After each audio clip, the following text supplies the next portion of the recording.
का सबै सुख सुविधाहरू मैले नै प्राप्त गर्नुपर्छ। सबभन्दा ठुलो घर मेरै हुनुपर्छ, सबभन्दा राम्रो गाडी मेरै हुनुपर्छ, प्रशस्त बैंक ब्यालेन्स मेरै हुनुपर्छ, सारा चमक धमक फुर्ती फार्ती मेरै हुनुपर्छ भन्ने ओरिएन्टेसन गलत, सोच गलत। भौतिक विकास गलत होइन, तर भौतिक विकासलाई हेर्ने दृष्टिकोण, त्यो दृष्टिकोण यदि आत्मकेन्द्रित भयो, स्वार्थ केन्द्रित भयो भने त्यो गलत हो। त्यसैले यो आफ्नो प्राकृतिकतातिर फर्किने कुरा भनेको हामी नाङ्गै आएको नाङ्गै जाने, प्राकृतिकता त त्यही हो, वास्तविकता त त्यही हो, सत्य त्यही नै हो। त्यसैले खप्तड बाबाहरूले हामीले देखाएको बाटो भनेको त्यही हो भन्ने लाग्छ। कसैले चाहिँ स्वार्थीको पत्रले छोपिँदा छोपिँदा छोपिँदा छोपिँदा स्वार्थहरूको पत्रहरू मान्छेले आफ्नो स्वाभाविकता गुमाएको, त्यो स्वाभाविकता गुमाउँदा नै मान्छेले द्वन्द्व निम्त्याउँछ, मान्छेले दुराचार निम्त्याउँछ, मान्छेले सदाचारको बाटो छोड्छ, साम दाम दण्ड भेदको बाटो अवलम्बन गर्छ। त्यस कारणले यस्तो कार्यक्रम गोविन्दलाई मैले सोधेँ, तपाईँ तलब मात्रैबाट चल्नु भएको छ कि अरू केही कमाइ छ भनेर सोधेँ मैले। होइन दाइ, म तलबबाट मात्रै हो मेरो भन्नुभयो। अनि यो सबै गर्न कसरी कहाँबाट पुर्याउनुहुन्छ भन्दा उहाँले के भन्नुभयो भने, म सानो हुँदाखेरि म पढ्ने बेलामा मैले सानो पुरस्कार पाएँ भने पनि मेरा लागि ठुलो प्रेरणा हुन्थ्यो। त्यो प्रेरणाले मलाई चाहिँ मोटिभेट गर्छ। मैले त्यो प्रेरणाबाट थप केही गर्नका लागि मलाई बल थियो। मैले अहिले सानै होस् पुरस्कार चाहिँ मैले दुखम सुखम दिन सकेँ भने अहिले पुरस्कार प्राप्त गर्ने व्यक्ति उसका लागि भौतिक कुनै योगदान नहोला, तर त्यो योगदान यस्तो योगदान हुन्छ कि भावनात्मक योगदान अथवा नैतिक योगदान, त्यो योगदानले उसलाई उत्प्रेरित गर्छ, माथि पुर्याउँछ, अगाडि बढाउँछ। त्यो हिसाबले म दुखम सुखम यस्तो कामहरू गर्छु, गर्न सक्छु भन्नु हो। कति राम्रो कुरा गर्नुभयो उहाँले। यो भनेको पनि उहाँको चाहिँ भौतिकतातिरको यात्राभन्दा यही विचारतिरको यात्रा, संस्कारतिरको यात्रा, खप्तड बाबातिरको यात्रा हो भन्ने मलाई लाग्छ। मैले आफूले धेरै राम्रो गरी मुकुन्द दाईहरूले जसरी पढ्नु भएको छ गहिरो गरी, त्यस्तो पढ्न कहिले पनि पाइँदैन। उहाँहरूले गहिरो गरी पढेको कुराहरू हामीलाई टिपन टापन भनिदिनु भएको, हामीले सुनेको, त्यो सुनेर पनि कति ग्रहण गर्न सकियो। उहाँहरूले भनेको कुरा, अब उहाँहरूले बुझेको कुरा कति भन्न सक्नुभयो, भन्न भ्याउनुभयो। उहाँहरूले भन्न भ्याएको हामीले कति सुन्न भ्यायौँ र त्यसलाई कति ग्रहण गर्न भ्यायौँ, अनि त्यसलाई कति सम्प्रेषण गर्न भ्यायौँ भन्ने कुरामै आधारित छ हाम्रो योग्यता। हामीले पढ्न भ्याएनौँ, तर मलाई लाग्छ खप्तड बाबा त्यो हो भन्ने लाग्छ मलाई। खप्तड बाबा जसको नामबाट पुरस्कार स्थापित भयो, हामी पटक पटक उहाँलाई सम्झिरहँदा हाम्रो यो पूर्वीय सभ्यता, पूर्वीय चिन्तन, हाम्रो पूर्वीय जुन विचारको ज्ञानको श्रृङ्खला छ, यो श्रृङ्खला चाहिँ यो चिन्तनमै आधारित छ, ध्यानमै आधारित छ भन्ने कुरामा कुनै दुविधा रहेन। चारैतिर एकदमै ठुलो चाहिँ विज्ञान पढेर आउनुभएको व्यक्ति खप्तड बाबा, खप्तडमा आएर मात्रै त्यहाँ बसेर 50 वर्ष उहाँले दाइले भन्नुभयो 50 वर्ष बसेर खप्तड बाबा बन्नुभयो। खप्तड बाबा 50 वर्ष त्यहाँ बस्दा मलाई लाग्छ उहाँका साथीहरू बाजुरामै पर्छ, त्यो 4 जिल्लाको कतिजना पुग्नुभयो होला। 4 जिल्लाको शिर जस्तो छ खप्तड, बजाङ, बाजुरा, अछाम र डोटी, 4 जिल्लाको शिर जस्तो छ। त्यहाँ माथि बस्नुभयो। बाजुराकै भाग बढी पर्छ र बाजुराबाट मान्छेहरूले भैँसी लिएर जाने, लेकमा भैँसी लिएर जाने, त्यो पनि जाडो याममा सम्भव हुँदैन, गर्मी याममा भैँसी लिएर जाने शीतल ठाउँ हो त्यो माथि। मलाई लाग्छ अधिकांश समय उहाँको गोठालाहरूसँग सम्पर्क भयो होला, भेटघाट भयो होला।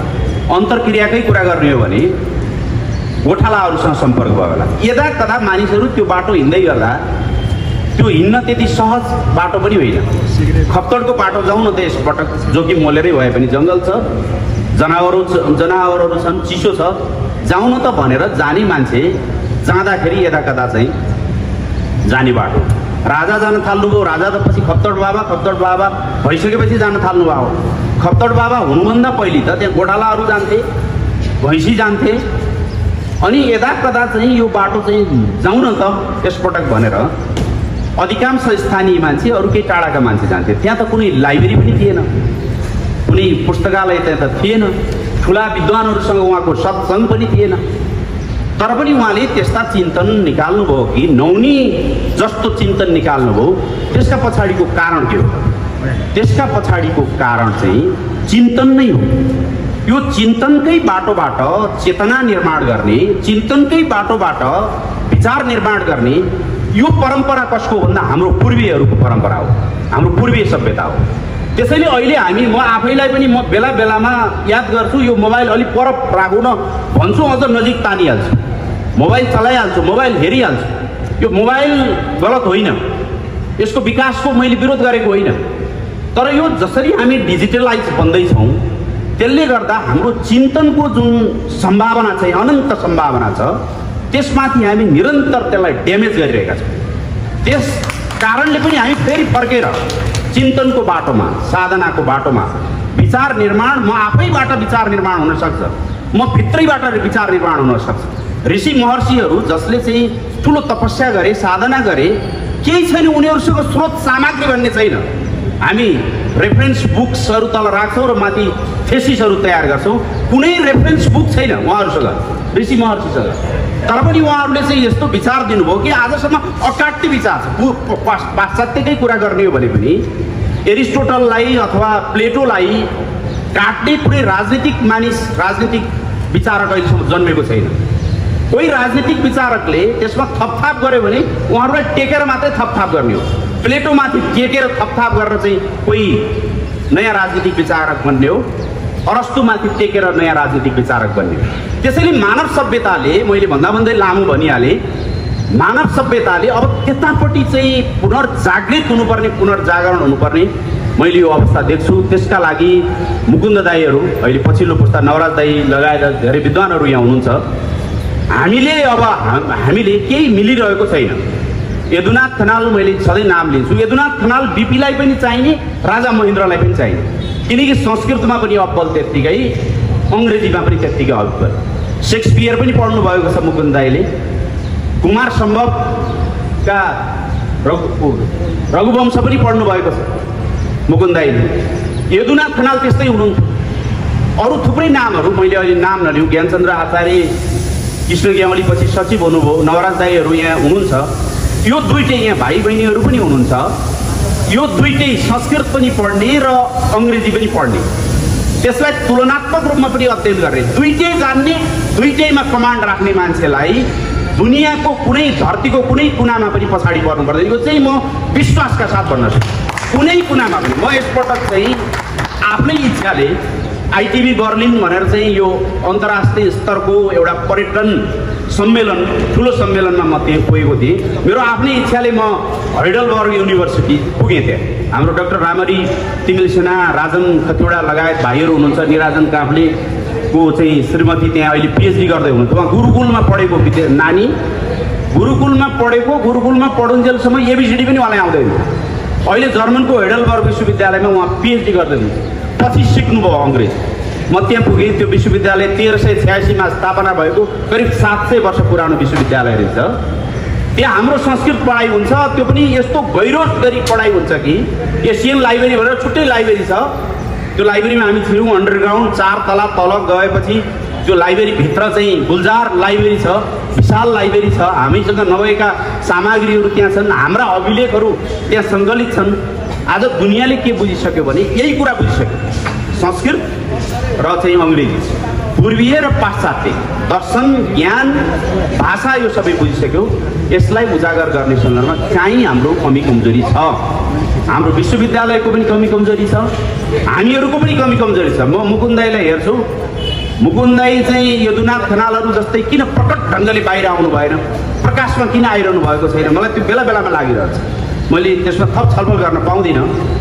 संस्कृत पनि लेख्नुहुन्छ, बोल्नुहुन्छ, पढ्नुहुन्छ, जान्नुहुन्छ, सुन्नुहुन्छ, सुनाउनुहुन्छ, ठ्याक्कै त्यसै गरी अङ्ग्रेजी पनि सुनाउनुहुन्छ, जान्नुहुन्छ, लेख्नुहुन्छ, बोल्नुहुन्छ। अनि हामीले किन पछाडि पर्ने? त्यसैले जसरी कृष्ण कँडेलले इन्द्रणीका माध्यमबाट नेपालको लोक सङ्गीतलाई चलायमान बनाउनु भएको छ, प्रकाशमा आउनु भएको छ। सुरुमा उहाँलाई, कृष्ण कँडेललाई पनि कसैले ध्यान दिएको थिएन होला, इन्द्रणीलाई पनि ध्यान दिएको थिएन होला, तर आज एउटा ब्रान्ड बनेको छ।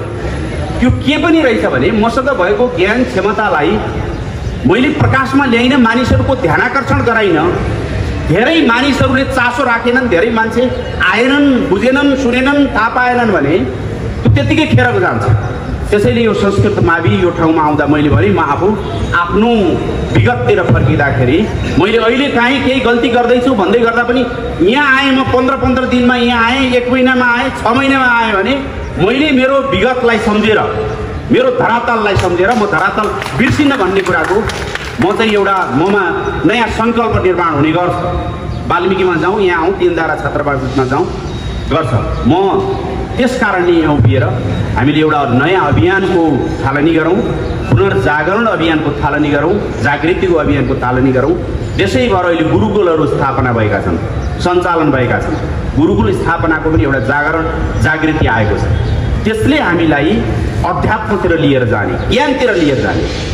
ज्ञान मर्दछ हाँसेर रोई विज्ञान मर्दछ, बालकृष्ण समले भन्नुभएको यो कति दार्शनिक कुरा छ। ज्ञानले सन्तोषको कुरा गर्दो रहेछ, ज्ञानले आत्मसन्तोषको कुरा गर्दो रहेछ। विज्ञानले पनि राम्रै गर्छ, विज्ञानले नराम्रो गर्छ भनेको होइन, तर आत्मसन्तोषका साथमा विज्ञानले मानिसलाई अलि बढी महत्त्वाकांक्षी पनि बनाइदिएको छ। जुन महत्त्वाकांक्षाको प्राप्तिका लागि मान्छेले कतै ज्ञानको बाटो भुल्छ कि भन्ने खतरा पनि सँगसँगै हुन्छ। त्यसैले सम्भवतः विज्ञान रोएर मर्दछ भनेर उहाँले सङ्केत गर्नुभएको। त्यसैले यो ज्ञानको बाटोमा हाम्रो यो ठाउँ, हाम्रो यो सर्कल, हाम्रो चाहिँ दौतरीहरू, हामी जे छौँ, हाम्रो समुदाय, यो समुदायले सोच्नुपर्छ भन्ने ठान्छु म। गोविन्द भाइले जे प्रयत्न गर्नुभएको छ यो उत्प्रेरणाका लागि छ, भाइ बहिनीहरूको उत्प्रेरणाका लागि छ। त्यस्तै योगदान गर्नुभएको समाज, हामी म पनि कोही बिरामी एकदम आपद विपद पऱ्यो भने म कृष्ण कणेलजीलाई सम्झिन्छु, त्यहाँ केही गर्न सकिन्छ कि भनेर सम्झिने गर्छु। बेला बेलामा उहाँले धेरै मान्छेलाई सहयोग पुर्याउनु भएको, त्यो भनेको सानो तागत होइन।